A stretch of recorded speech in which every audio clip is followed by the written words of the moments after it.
Paz e bem para todos e todas que estão aí conosco hoje. Muito bom estar aqui com vocês. Sou o professor Euliene e estou aqui junto com meu companheiro de trabalho e aqueles que também estão aí. Mas quem está ao meu lado é o... Professor Diego, mais uma vez, né? Cumprimentar todos os alunos que estão nos polos, aos professores também que nos acompanharão em mais essa jornada neste dia de hoje. E vamos dar continuidade, né, à disciplina de Fundamentos do Mundo do Trabalho, dando sequência ao nosso plano. Tudo bem? Professor Euliene? O conteúdo da aula de hoje são as transformações do trabalho. A centralidade do trabalho. Vamos ver, na verdade, a história do trabalho. Bom, os objetivos da aula de hoje são refletir sobre diferentes formas históricas do trabalho e relacioná-las aos contextos produtivos nos quais estão inseridas. Também iremos identificar os vários modos de trabalho presentes na história humana e também especificar em cada modo de trabalho a lógica que o mantém.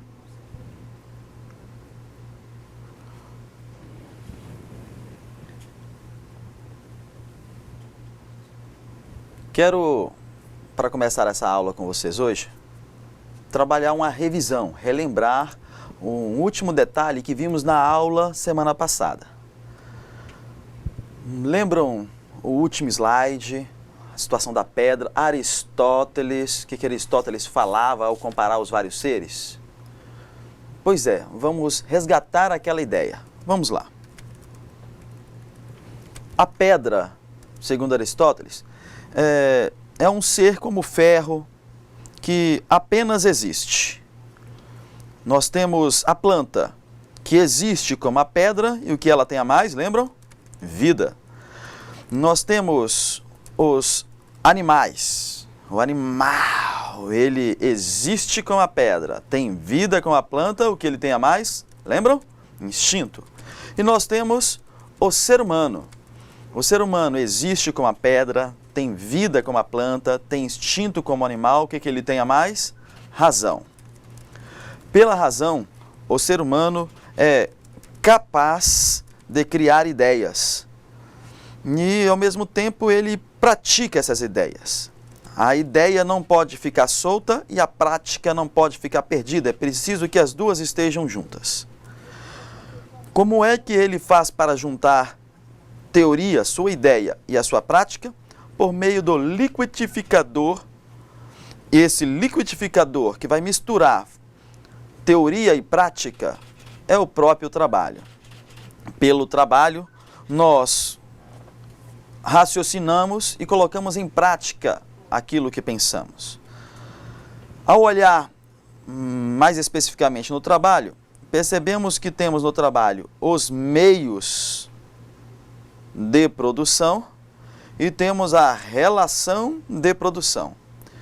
Meios de produção é também conhecido como força de produção. A relação de produção é a divisão de tarefa. Com isto, nós formamos o Estado, dividindo a tarefa, trabalhando, formamos o Estado. O que é o Estado? O Estado é administrativamente, ou melhor, socialmente, ele é a unidade entre povo, território e governo. E administrativamente, ele é um grupo de pessoas ou uma pessoa que organiza usando força e lei. Usando força, usando o poder militar, usando a polícia, usando lei, usando a Constituição. A lei também, muitas vezes, é entendida como regime, ou melhor ainda, ela vem do próprio regime. Vamos entender o que é regime depois, em outro momento. E, com isto, nós temos o conceito de civilização. Civilização, ela é a situação sociocultural e tecnológica de um povo. Ora, Olhando assim a civilização, podemos entender os vários níveis que passam as várias sociedades, independente se do tipo de relação social, ou da tradição cultural, ou da técnica que ela utiliza.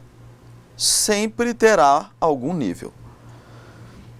Com as várias civilizações, precisamos acrescentar agora o conceito de sistema.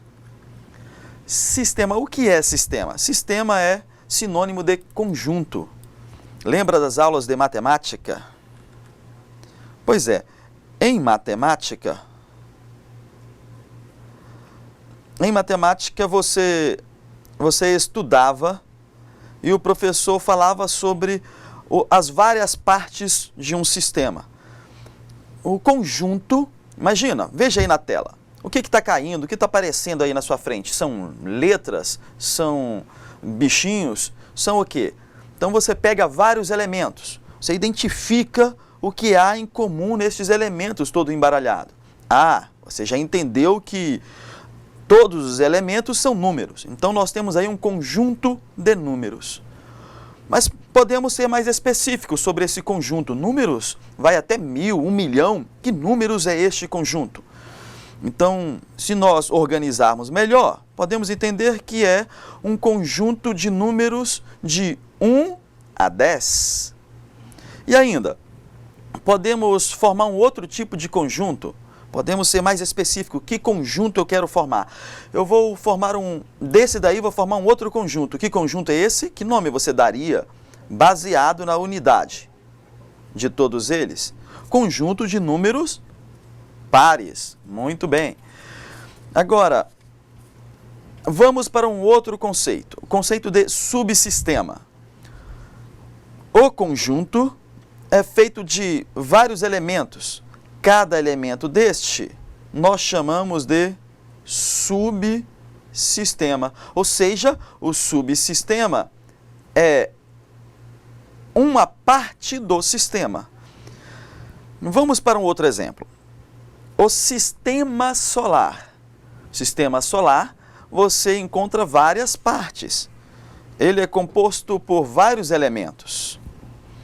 Então, olhando socialmente, nós temos a religião, é uma parte do sistema, a economia, outra parte, a educação, um outro subsistema, e a política, um outro subsistema. Veja que no sistema todas as partes estão vivas e estão extraindo a sua energia ou estão girando em torno do Sol, uma parte principal do sistema. Podemos dizer então nessa comparação que o trabalho, ele sim faz essa função de Sol. O trabalho é com o seu meio de produção e sua relação de produção, o Sol que ilumina as várias partes do sistema.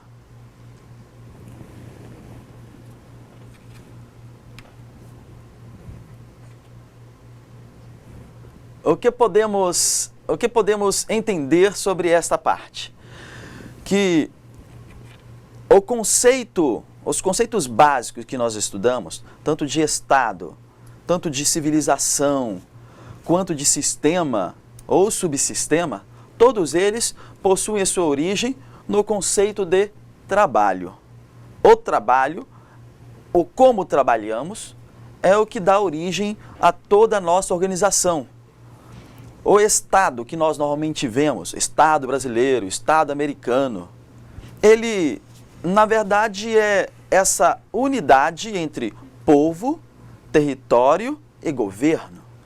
O governo é o que nós chamamos normalmente de aqueles que estão administrando o país. Então, são responsáveis de organizar o povo dentro de um território, utilizando o quê? As leis e a força. Quero que você entenda um outro conceito ligado à ideia de sistema. Você tem as várias partes, subsistemas. Ao fazer isto, nós damos origem a uma outra ideia. Então, do sistema você é capaz de olhar e extrair uma estrutura. O que é a estrutura? A estrutura, ela é a forma que você é capaz de entender do sistema. Forma como assim? Uma espécie de organograma. Veja aí, do sistema solar, você é capaz de fazer um organograma. Veja, você traçou várias linhas, colocou o Sol bem no centro e colocou os demais subsistemas girando ao redor do Sol. E assim somos capazes de entender como está organizado o sistema solar. Ora, é preciso entender ainda um outro conceito ao olharmos para a estrutura.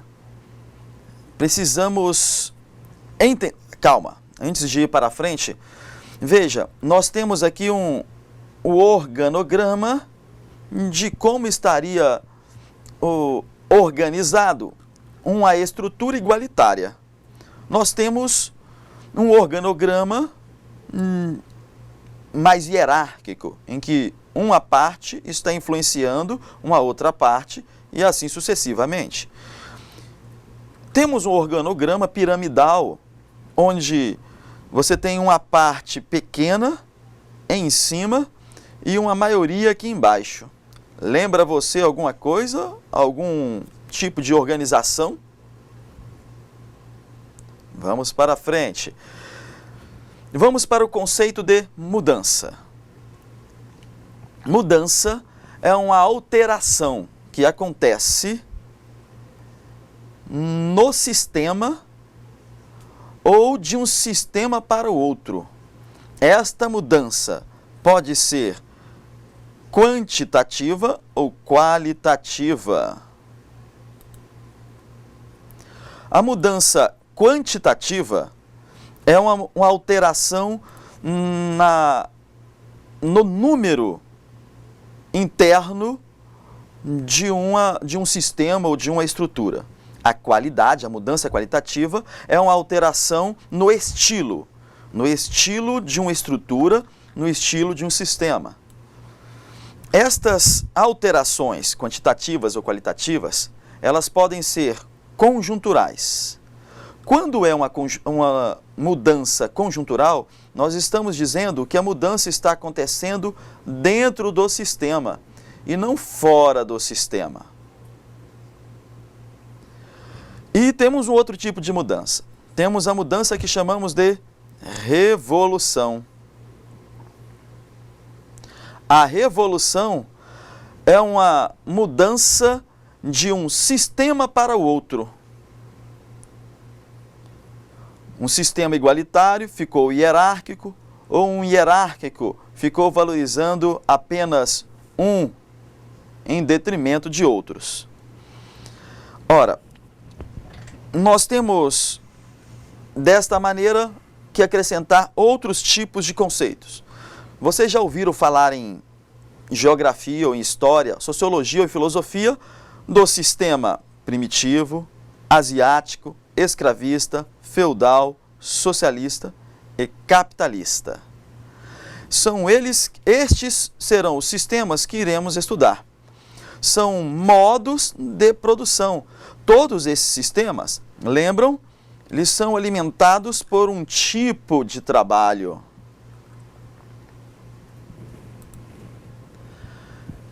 Quero que você fique muito atento a esta situação da mudança. O que eu falei? Nós temos dois tipos de mudança. A mudança quantitativa e a mudança qualitativa. A qualitativa é a mudança no estilo de vida e a quantitativa, uma alteração numérica. Exemplo, o investimento na área de educação. É um investimento que vai melhorar a qualidade, vai alterar o estilo de vida das pessoas. Ora, a quantidade de crianças que está nascendo, está havendo uma alteração numérica, ou para mais ou para menos. Então, mudança quantitativa. Quando tem uma alteração, qualquer uma das duas, mas você não muda o sistema, você tem uma mudança conjuntural. Exemplo, aumentou o salário mínimo. Automaticamente vai aumentar o preço dos produtos. Vai ser revestido aquele valor que o patrão está pagando àquele trabalhador, vai ser revestido no material que o trabalhador irá comprar. Então veja, está havendo alteração, mas o sistema é o mesmo, é o sistema capitalista. Agora, se saíssemos do sistema capitalista e fôssemos para um outro sistema, estamos mudando de estrutura, está havendo uma revolução. Esta é um outro tipo de mudança. A mudança de uma estrutura para uma outra estrutura. A palavra revolução, ela significa voltar à origem. E aí começar tudo novamente, ou seja, começar toda uma nova estrutura. É esta a ideia. Vamos olhar especificamente agora para o sistema primitivo. Mas detalhe, eu vou me ater mais ao sistema primitivo, vou passar mais rapidamente no asiático, no feudalista, no socialista e no capitalista. No capitalista eu vou me ater um pouco mais. Eu vou falar sobre todos eles, mas quero ver se você está atento. Não coloquei todos eles aqui no slide.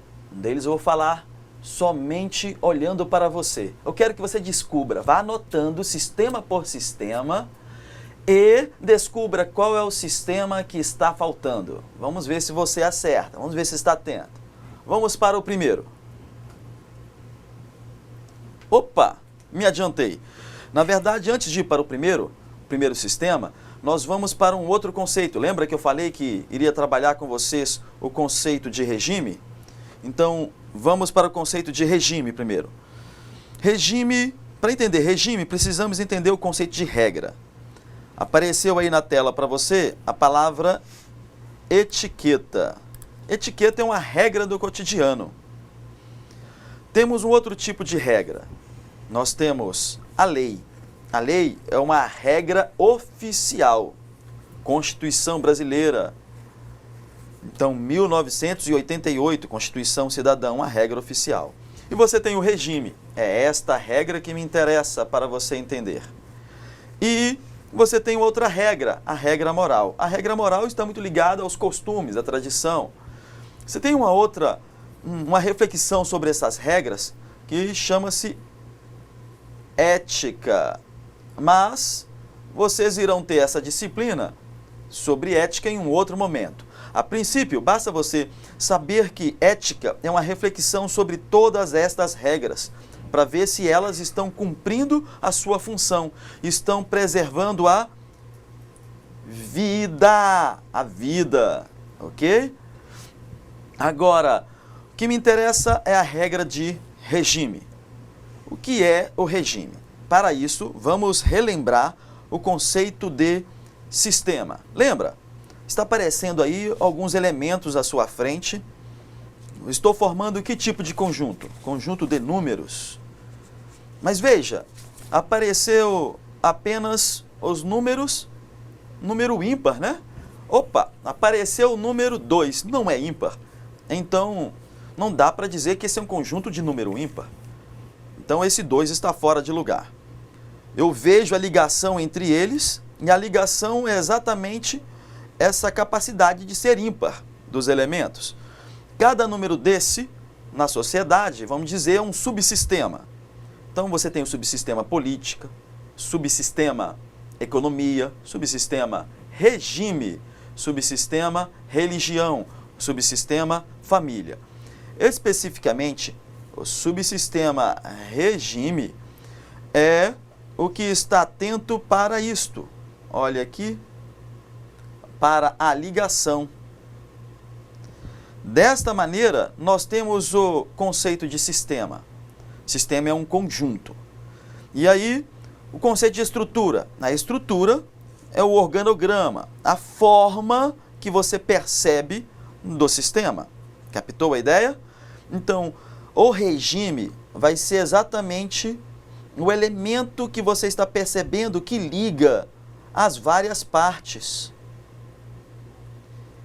Este elemento é a lógica do sistema, que mantém o sistema ou a estrutura viva. Você quer acabar com um sistema, você simplesmente acaba com o regime, com a lógica que mantém esse sistema vivo. Você vai destruir essa estrutura e vai montar uma nova estrutura. Agora, o que você está vendo aí na sua tela? Você está vendo a copa de uma árvore. Aí está aparecendo também a raiz da árvore. Mas você não vê normalmente a raiz da árvore. Isso aqui normalmente não aparece. Você vê daqui para cima. Você vai ver o tronco e vai ver a copa. Assim também, os vários sistemas. O que nós vemos? Nós vemos o capitalismo, vemos um Estado muito bonito, vemos o socialista, vemos o Estado dele, vemos algumas imagens, vemos como se comporta, mas qual é a raiz de cada sistema? O que mantém viva esta árvore da qual estamos vendo o tronco e a copa frondosa e bonita? Vamos para o primeiro exemplo. Você está vendo a copa de um sistema primitivo. Então, vários indígenas, e eles estão fazendo uma dança de ritual. É isto que nós vemos, normalmente, do sistema primitivo. Vemos os indígenas, vemos pessoas em tribos, em clãs.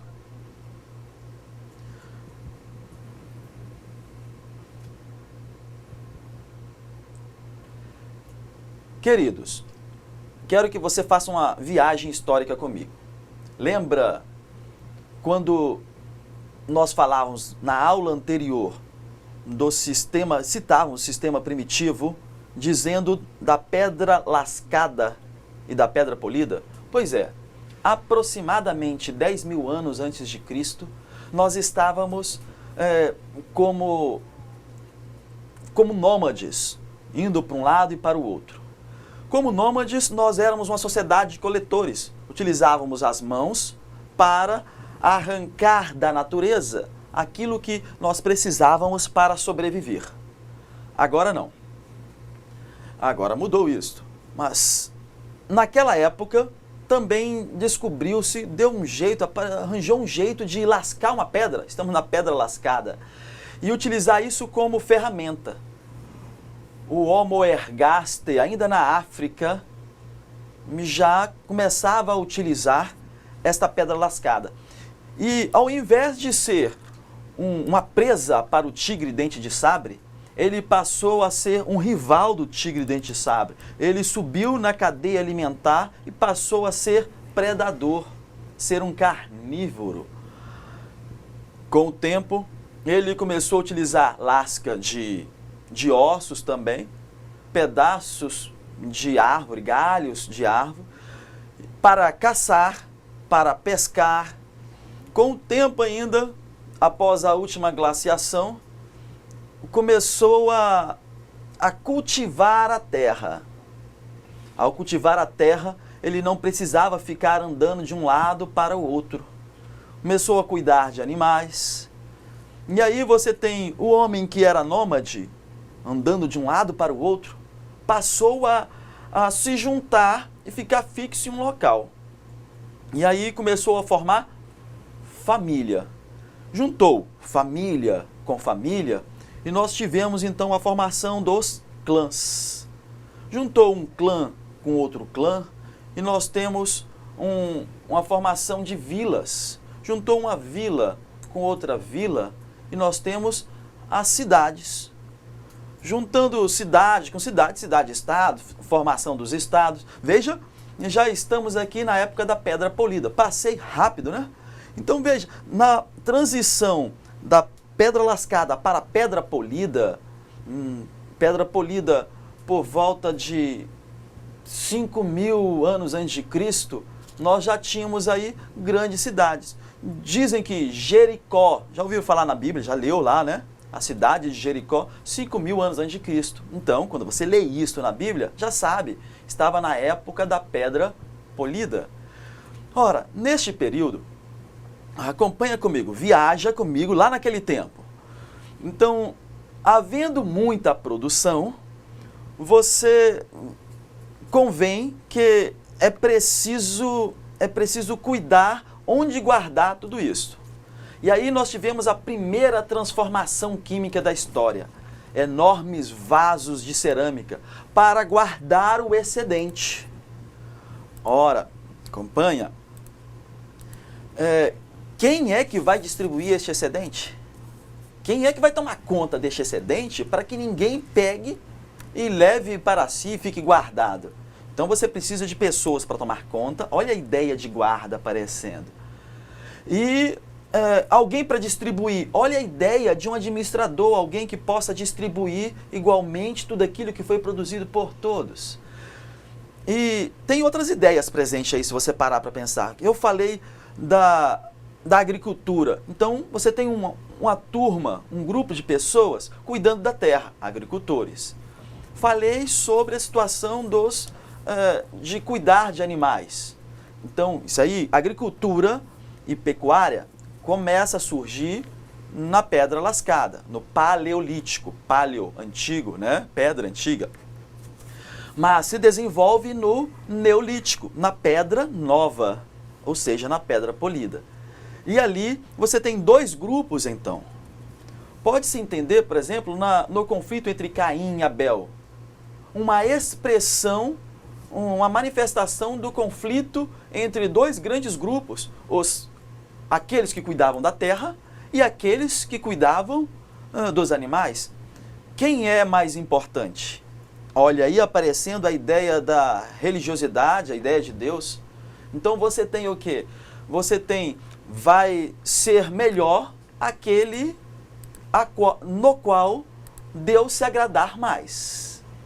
Esse tem mais importância no meio social. Então você tem um outro grupo também. Além do agricultor e do pecuarista, você tem o religioso, uma pessoa que cuida do aspecto religioso. Ora, então você percebe que há vários grupos distribuídos e que estão organizados para poderem sobreviver daquilo que é produzido pela natureza. Eles extraem uma sociedade agrícola que saiu do nomadismo e foi para o sedentarismo. Vamos ver se conseguimos fazer um resumo disto aí. Anote. Você tem aí a força de produção. Lembra, isso aqui não é um palavrão, é força de produção. E você tem a relação de produção. Então, no sistema primitivo, você tem o material todo ofertado pela natureza, como eu dizia antes. Como é que se faz para coletar isso? Então você tem, qual é o meio? A força, as mãos que são as coletoras. Força de produção são os meios utilizados. Então você tem a pedra lascada, né? Lasca de ossos, galhos e árvores. Você tem a propriedade ela é coletiva, ela não pertence a uma única pessoa, pertence a todos. E você tem a pedra polida também. São duas etapas, mas as duas da pré-história. Na relação de produção, o que é relação de produção? É a divisão de tarefa, correto? Então, a divisão de tarefa era feita por sexo, seja mulher e homem. Qual é o trabalho da mulher, qual é o trabalho do homem? O homem vai para a caça, vai para a pesca, a mulher fica em casa tomando conta das crianças, fazendo a comida, cuidando da horta. Por idade, aqueles que são mais velhos vão fazer um tipo de trabalho, vão à caça, vão à pesca. Os mais novos ficam ajudando. Você tem uma cooperação, todo mundo trabalhando para poder ajudar. Então, você tem nessa relação de produção nômades. Você tem os caçadores, os pescadores. Você tem no sedentário, você tem os agricultores, o pastoreio, o artesanato. Tudo isso, a relação de produção, baseado em nossa necessidade.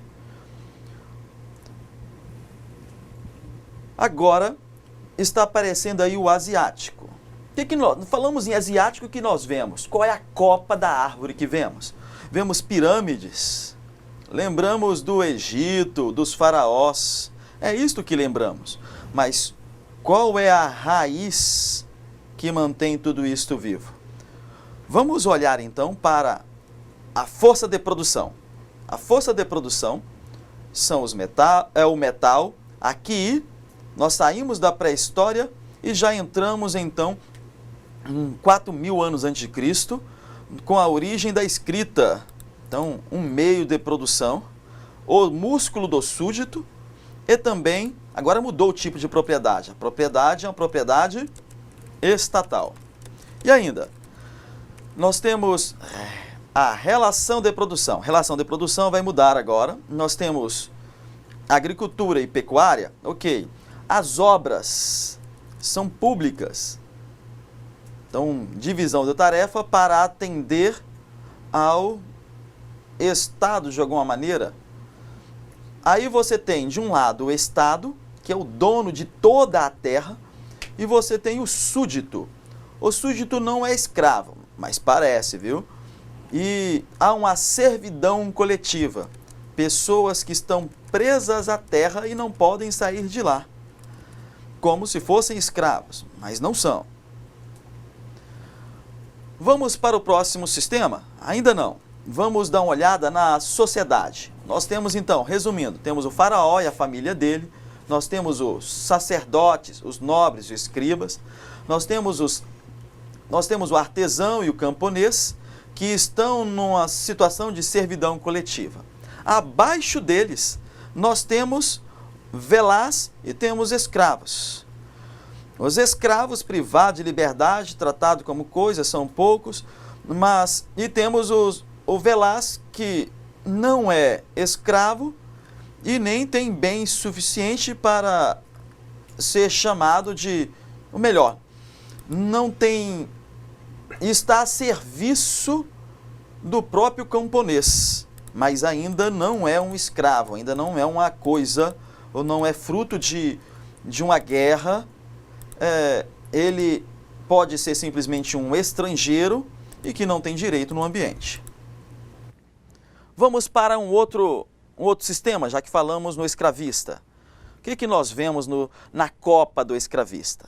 Nós vemos pessoas trabalhando. Aqui você tem um quadro muito famoso,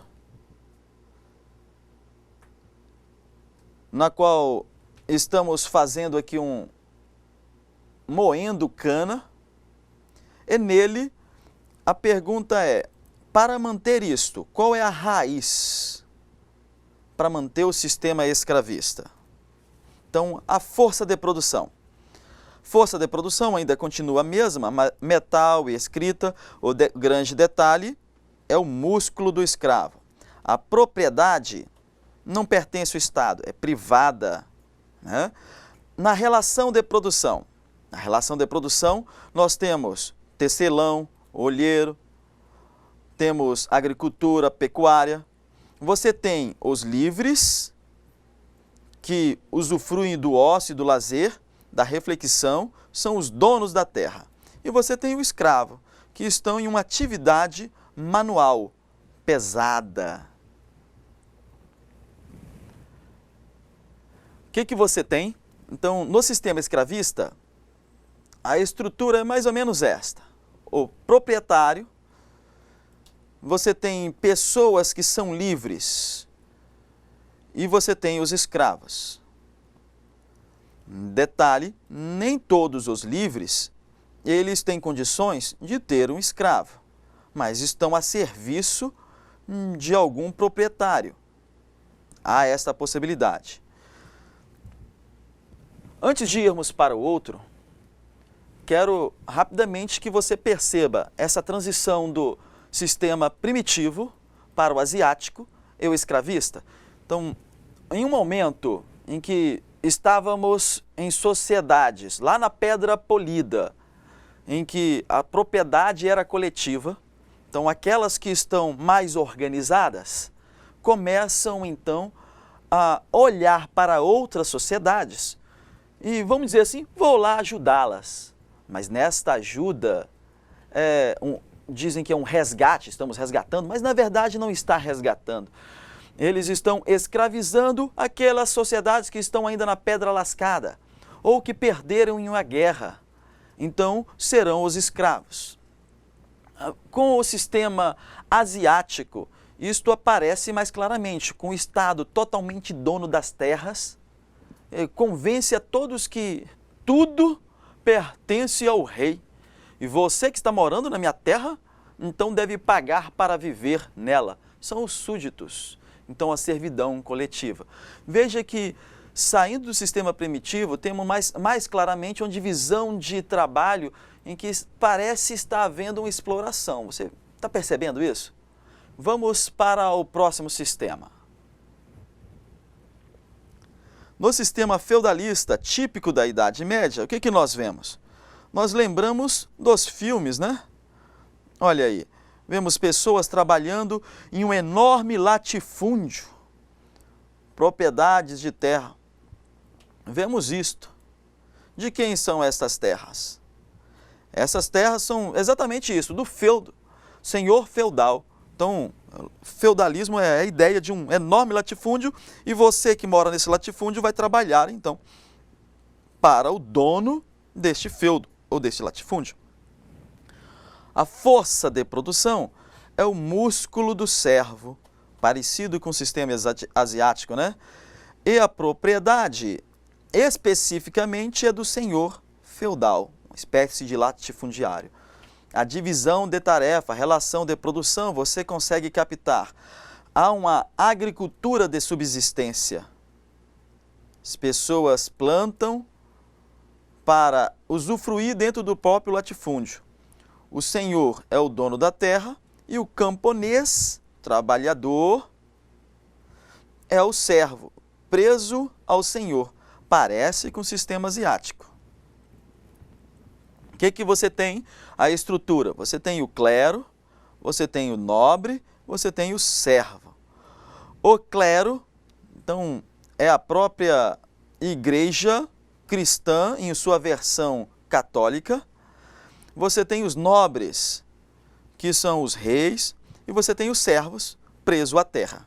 Aqui trabalha, aqui são os nobres, que defendem todo o sistema, e você tem o clero que vai orientar, iluminar toda a organização.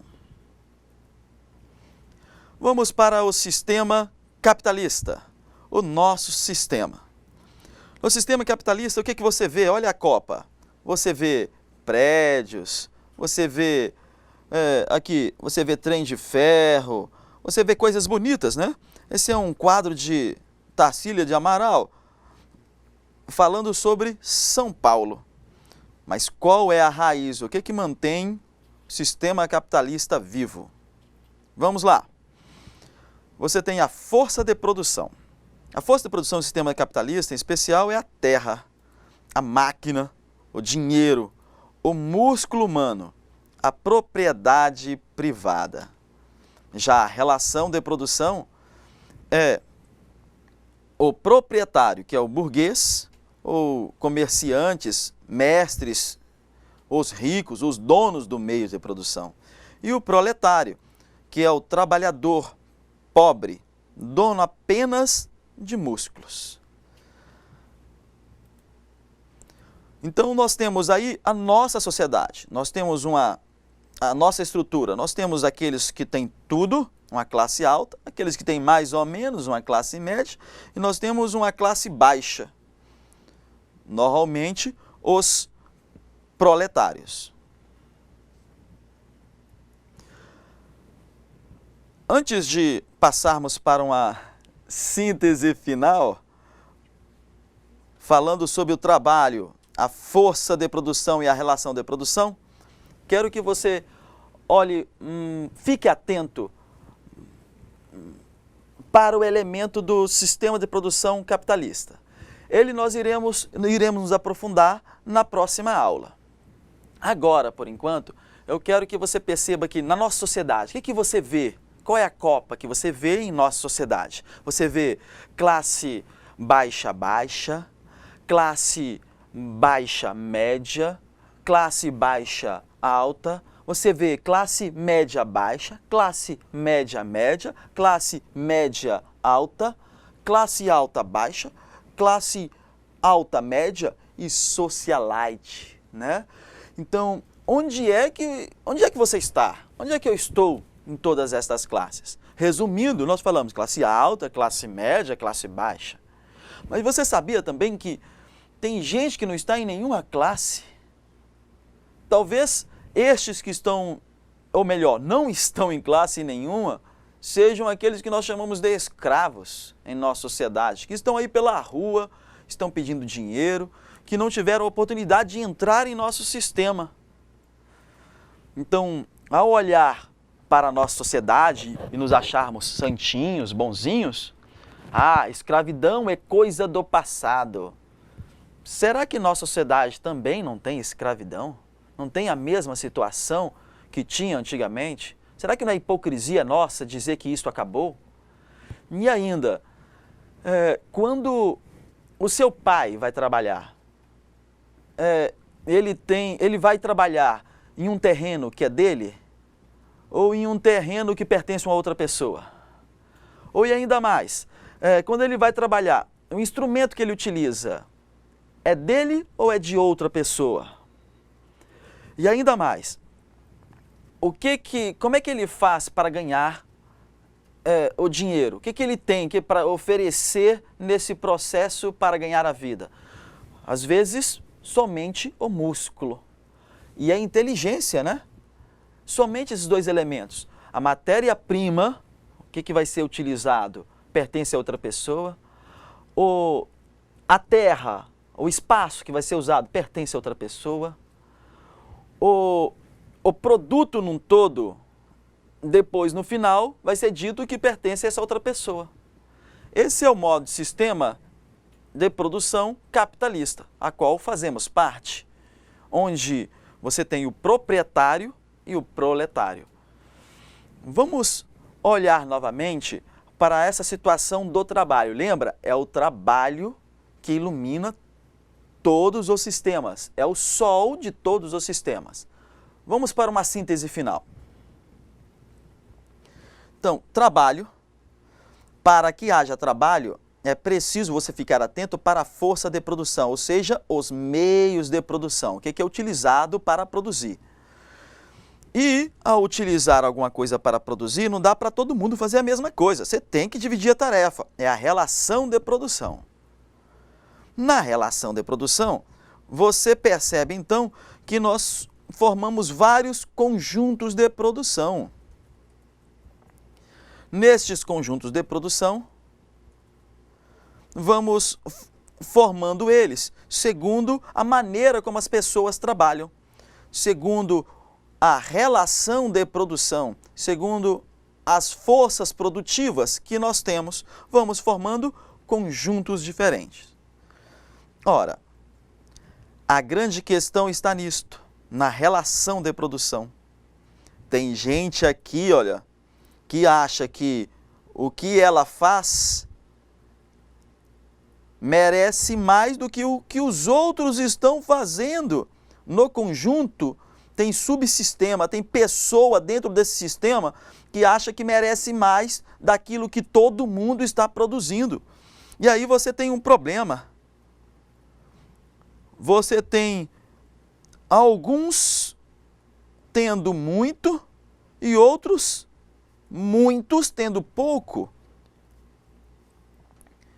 E há esse confronto, esse embate sempre de um lado, alguém que ficou com a maior parte e várias outras pessoas que estão com a menor parte daquilo que é produzido por todos. Ora, desta maneira, nós podemos perceber que em todos os sistemas há sempre dois grandes grupos, se defrontando, se combatendo, lutando por aquilo que é produzido por todos.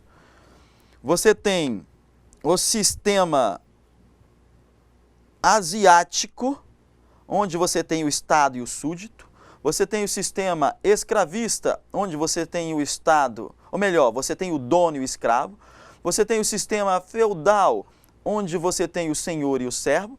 Você tem o nosso sistema, que é o sistema capitalista, onde você tem o proprietário e o proletário.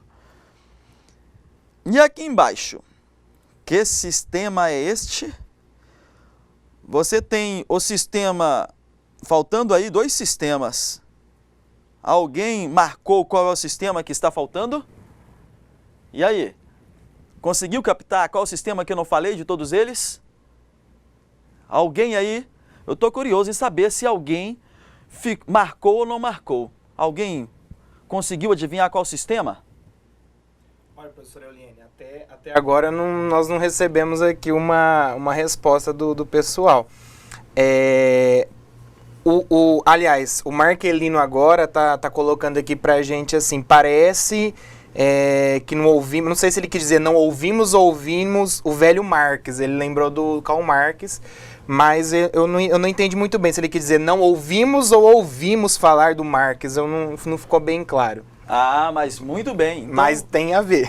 Exatamente, muito bem. Porque ele é uma das bases para o sistema que eu não falei, que é o sistema socialista. O sistema socialista propõe fazer uma revolução, ou seja, ele quer quebrar, acabar com a estrutura existente e começar tudo do zero. Por isso, revolução, voltar ao início. O primeiro sistema que eu falei foi o sistema primitivo. Então, Marx quer que, ou melhor, o sistema socialista quer que nós voltemos à idade das pedras, professor? A idade da pedra lascada? Não, não é isto não.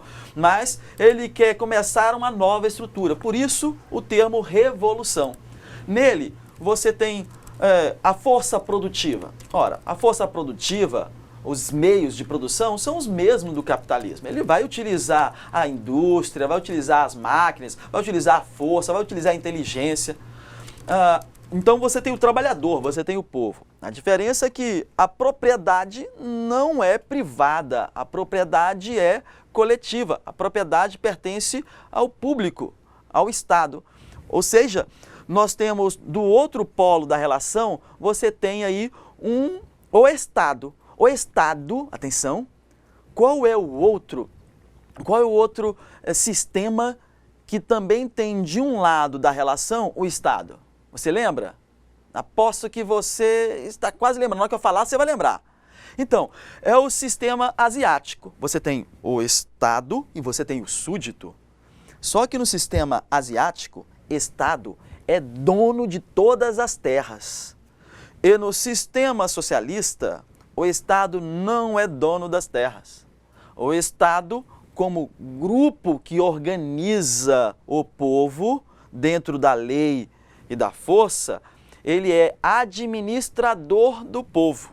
Então, o Estado, no sistema socialista, é o administrador para favorecer aquilo que está propondo ou está querendo o povo.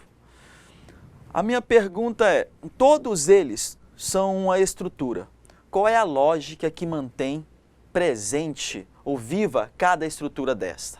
O sistema capitalista, a lógica é o dinheiro. Então, acabou com o dinheiro, acabou o sistema capitalista. Agora, nas outras, o que será nas outras? Vamos ficar atentos. Você tem alguns exercícios aí, em algumas das questões tem este elemento, fique atento, responda, no final do exercício eu digo das outras, ok?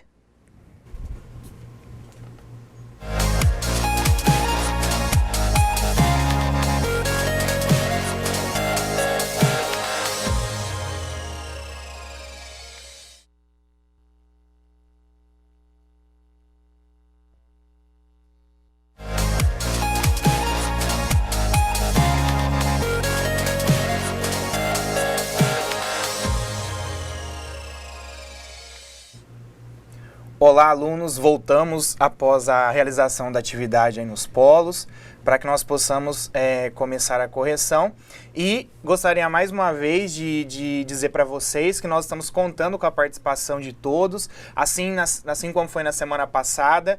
Nós queremos que os professores aí no Polo estimulem os alunos a enviarem as respostas, independente, né, se de repente estão em dúvida, se estão com vergonha de repente errar, mas como a gente falou mesmo, o professor Eliane reforçou, o importante é que nós possamos pensar a respeito das questões, né, não tanto quanto a questão de acertar, mas que nós nos esforcemos para isso.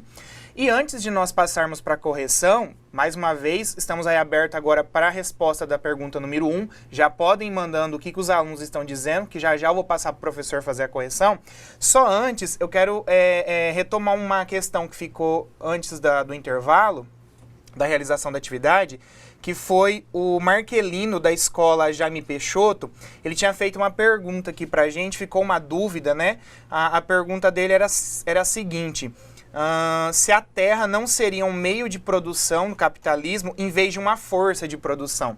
Só relembrando aquelas siglinhas, né, que o professor Eliane reforçou a todo momento, né? O FDP, ele quer dizer forças de produção, e o RDP, as relações de produção. Como ele perguntou se a terra não seria um meio ao invés de uma força, já foi respondido aqui no chat, mas eu vou reforçar para todos, porque de repente a dúvida surgiu para mais pessoas. Quando nós falamos em forças de produção, elas englobam todo um sistema que consiste desde a matéria-prima que é utilizada, né, as ferramentas que vão fazer parte desse processo e também os agentes que vão modificar isso. Então, toda vez que a gente fala em forças, vocês também interpretem como meios, certo? A matéria-prima, as ferramentas e os agentes que estão envolvidos. Bom, nesse momento, pessoal, nós queremos mais uma vez reforçar que vocês participem.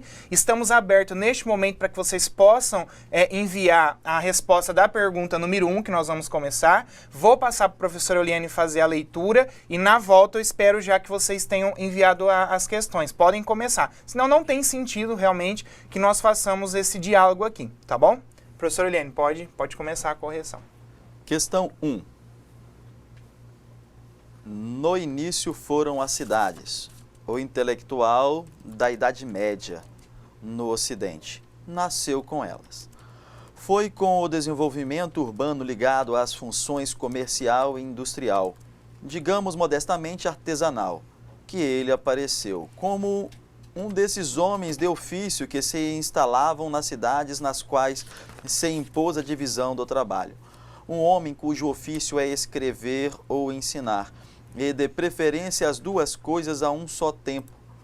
Um homem que profissionalmente tem uma atividade de professor erudito. Em resumo, um intelectual. Esse homem só aparecerá com as cidades.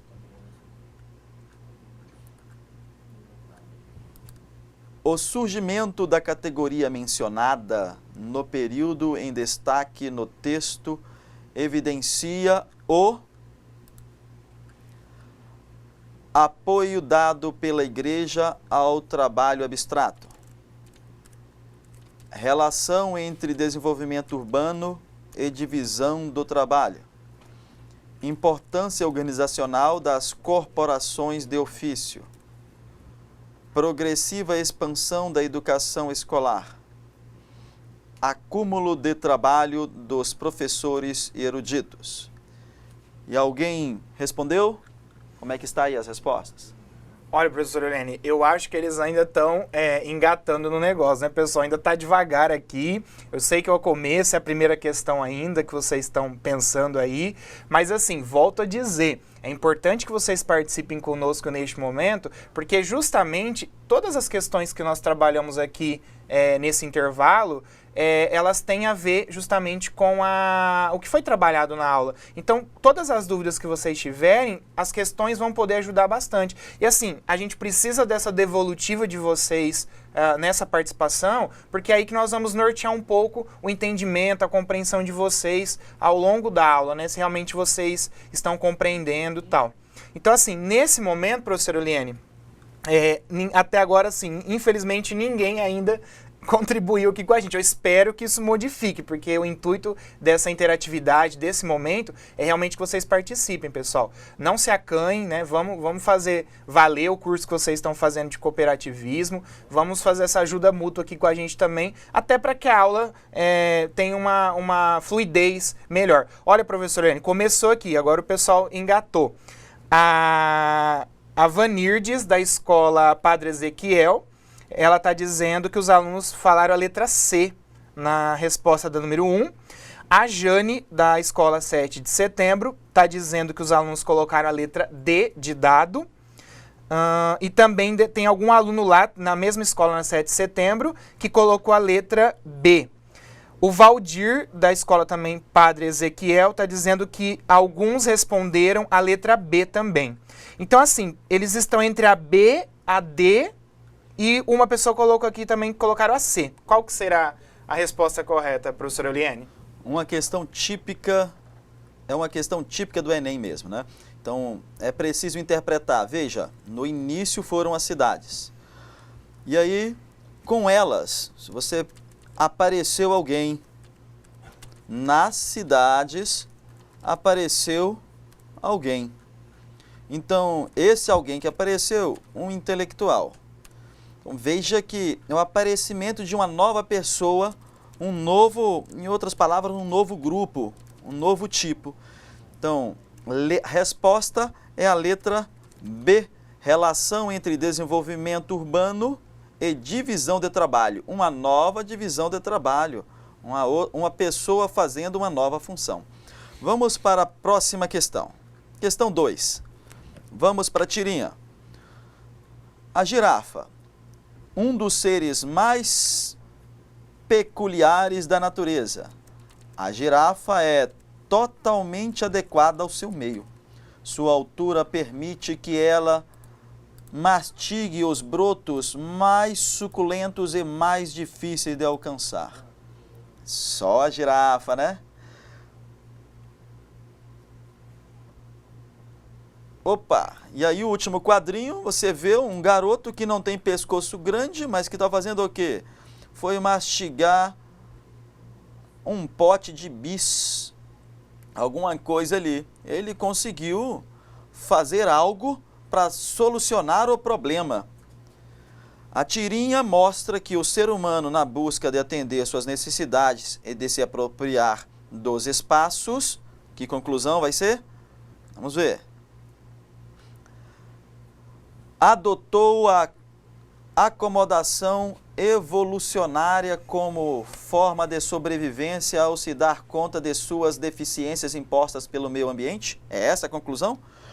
Utilizou o conhecimento e a técnica para criar equipamentos que lhe permitiriam compensar as suas limitações físicas? É isso?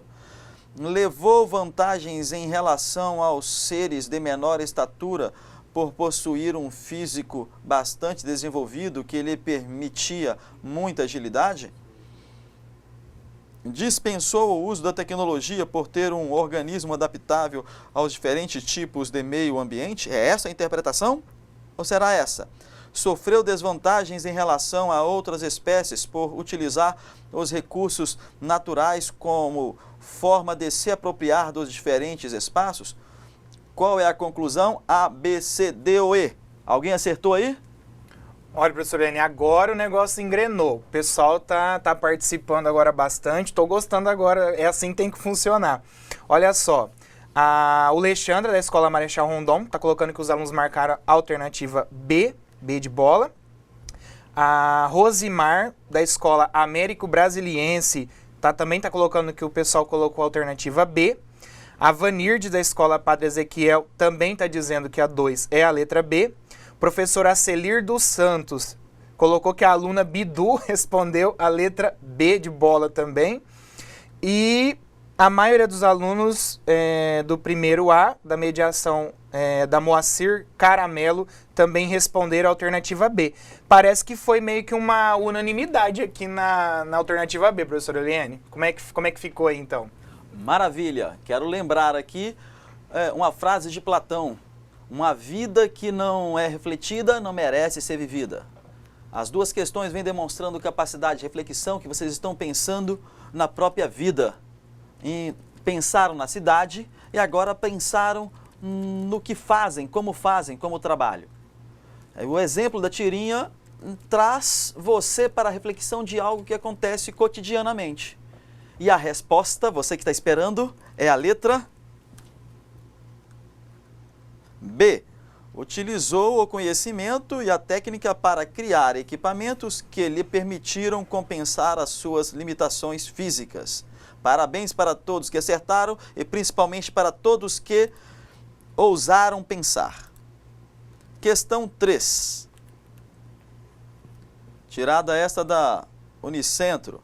De acordo com as análises de Karl Marx, a divisão social do trabalho revela duas classes que se contrapõem. Na produção capitalista, as duas classes antagônicas são as indicadas em letra A, senhor e escravo, B, clero e burguesia, C, servos e senhores, D, nobreza e burguesia, E, burguesia e proletariado. Alguma resposta? Olha, professor Eliane, agora eles deram acho que uma brecadinha aqui que ainda estão pensando aqui na resposta. Até agora ninguém começaram a enviar agora, tá chegando pra gente, é tudo questão de um tempinho às vezes, né? Mas vamos mandando, pessoal, que dá tempo ainda. Olha só, vamos lá. A Jane, da escola 7 de setembro, marcou aqui que os alunos colocaram a alternativa C. O professor Acelir dos Santos colocou também a letra C, os alunos estão marcando a letra C. A Alexandra, da escola Marechal Rondon, está dizendo que os alunos ficaram um pouco em dúvida entre a alternativa B e C na resposta. A Vanirdes, da Padre Ezequiel, está dizendo que é a letra E, alternativa E. Vamos ver se tem mais alguém. E o Valdir, da escola Padre Ezequiel, também colocou que é a letra E. E a Kelly, da escola Bandeirantes, colocou que é a letra C.